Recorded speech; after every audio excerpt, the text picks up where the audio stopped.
रहीम dear student अस्सलाम वालेकुम। Myself Mohammad Afzal. आज हम अपने 10th क्लास का चैप्टर 17 स्टार्ट करने वाले हैं और इस चैप्टर 17 के अंदर बेटा आप जानते हैं कि हम जो भी टॉपिक्स पढ़ेंगे वो totally according to syllabus ALP के मुताबिक होंगे। बेटा चैप्टर 17 जो हमारा चैप्टर 17 है बायोटेक्नोलॉजी के हवाले से, तो हम बात करेंगे कि व्हाट इज़ बायोटेक्नोलॉजी। बायोटेक्नोलॉजी एक ऐसी फील्ड है बायोलॉजी की जिसमें हम लिविंग माइक्रो ऑर्गेनिज्म्स को यूटिलाइज़ करते हुए ह्यूमन वेलफेयर के लिए, ह्यूमन मैनकाइंड के लिए या मैनकाइंड के लिए हम क्या करते हैं, यूज़फुल प्रोडक्ट्स को तैयार करते हैं, सिंथेसाइज करते हैं। ये जो प्रोसीजर होता है ये एक आर्टिफिशियली प्रोसेस होता है जिसमें जानदारों के अंदर तब्दीलियाँ करके उनसे नई कारआमद चीज़ें तैयार की जाती हैं जो कि फ़लाह बहबूद के लिए, इंसानी भलाई के लिए कारआमद होती हैं। चलिए स्टार्ट करते हैं। इंट्रोडक्शन और बायोटेक्नोलॉजी के अंदर हम ये देखते हैं कि use of living organisms for production of products, और ये वो प्रोडक्ट्स होती हैं जो सूटेबल प्रोडक्ट्स होती हैं फॉर मैनकाइंड। ठीक है, फॉर मैनकाइंड इंसानी भलाई के लिए, फ़लाह बहबूद के लिए छोटे जानदारों को, माइक्रो ऑर्गेनिज्म को यूटिलाइज़ करते हुए जो हम प्रोडक्ट्स तैयार करते हैं उस प्रोसीजर का नाम कहलाता है बायोटेक्नोलॉजी। बायोटेक्नोलॉजी के अंदर ये टर्म जो है बायोटेक्नोलॉजी की, ये टर्म बेशक जदीद है लेकिन ये प्रोसीजर बहुत पुराना है, पुराना तरीक़ाकार था जिसमें पहले भी चीज़ों को महफूज किया जाता था, पहले भी चीज़ों को स्टोर किया जाता था फॉर फ्यूचर यूज़। और बायोटेक्नोलॉजी के अंदर जो चीज़ें तैयार की जाती हैं, जो अशिया तैयार की जाती हैं वो फ्यूचर यूज़ के लिए होती हैं। जिस तरह के पहले चीज़ों को स्टोर किया जाता था, दूध को महफूज किया जाता था, दूध से दही बनाया जाता था, मक्खन बनाया जाता था, घी बनाया जाता था, ये सारे का सारा प्रोसेस, या फिर हम ये कह दें कि अचार बनाने का तरीक़ाकार, ये सब के सब जिनको हमने आज फर्मेंटेशन का नाम दिया है, ये बेसिकली टेक्निक्स थी, ये बेसिकली प्रोसीजर है बायोटेक्नोलॉजी का। अब बायोटेक्नोलॉजी का जो प्रोसेस है ये स्टार्ट कब से हुआ, इसके अंदर जो सबसे बड़ी अचीवमेंट्स है, जो सबसे बड़ी टेक्निक है, that is called genetic engineering. Genetic engineering कहते हैं कि ऐसे प्रोसेस को जिसमें आर्टिफिशियली सिंथेसाइज़ की जाती है प्रोटीन्स, आर्टिफिशियली सिंथेसाइज़ की जाती है यूज़फुल प्रोडक्ट्स।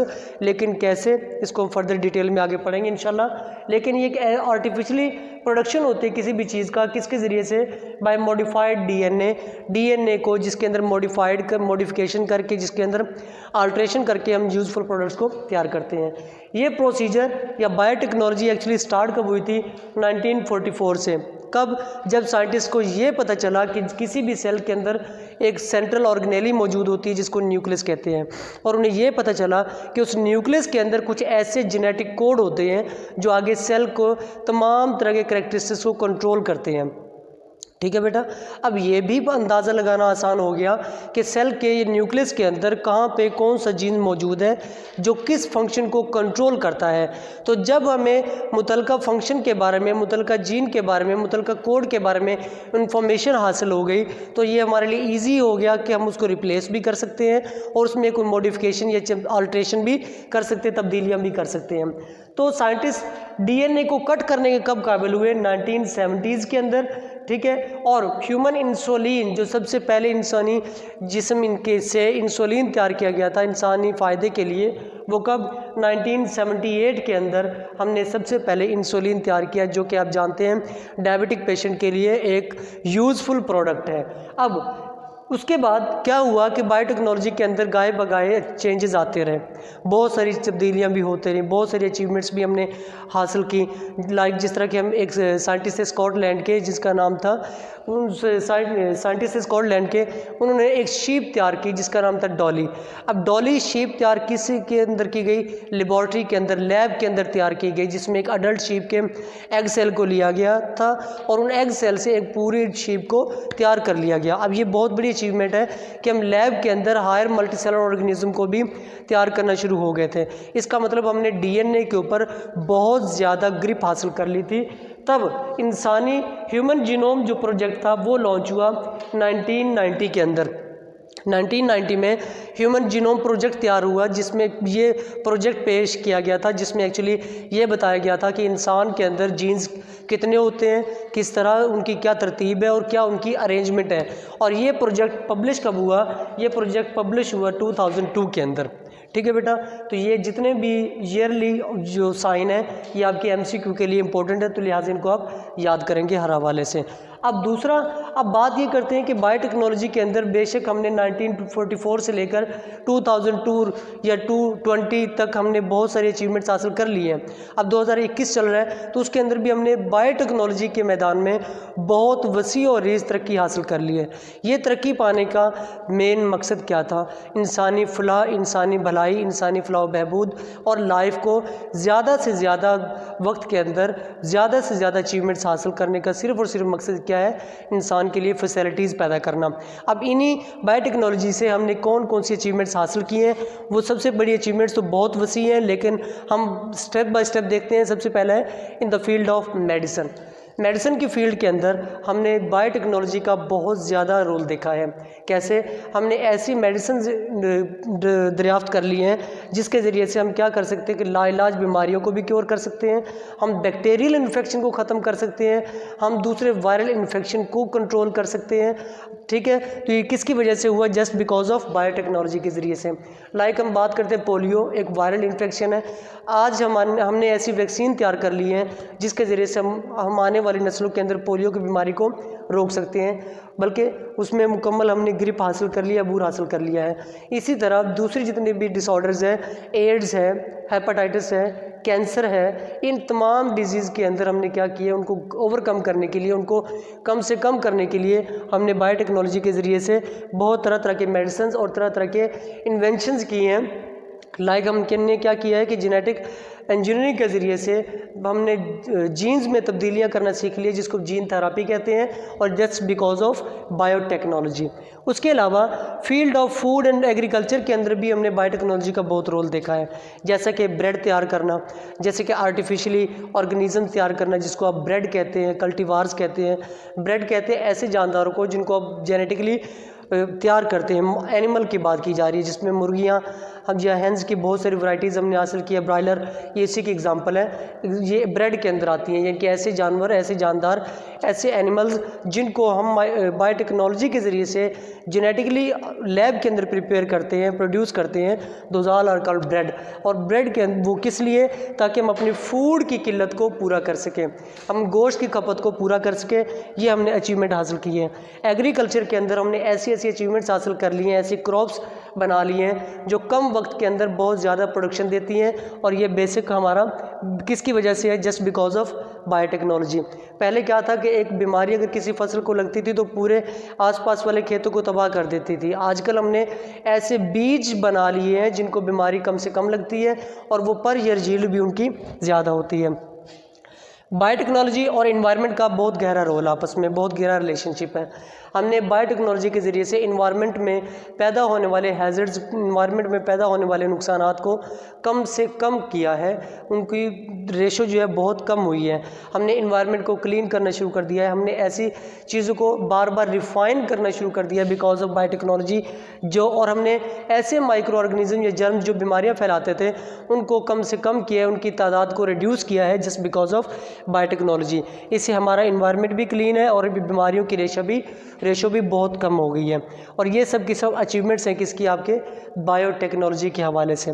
अभी हम बात करते हैं कि बायोटेक्नोलॉजी की अचीवमेंट्स तो हमने देख ली, और हमने ये भी देख लिया कि मेडिसिन के अंदर या लाइफ फैसिलिटीज़ के अंदर, एग्रीकल्चर के अंदर इसका बहुत सारा रोल है, जिसमें हमने एग्रीकल्चर के अंदर ट्रांसजेनिक ऑर्गेनिज्म भी इंट्रोड्यूस करवाए हैं, ऐसे जानदार जिनके जीन्स तब्दील कर दिए गए हों।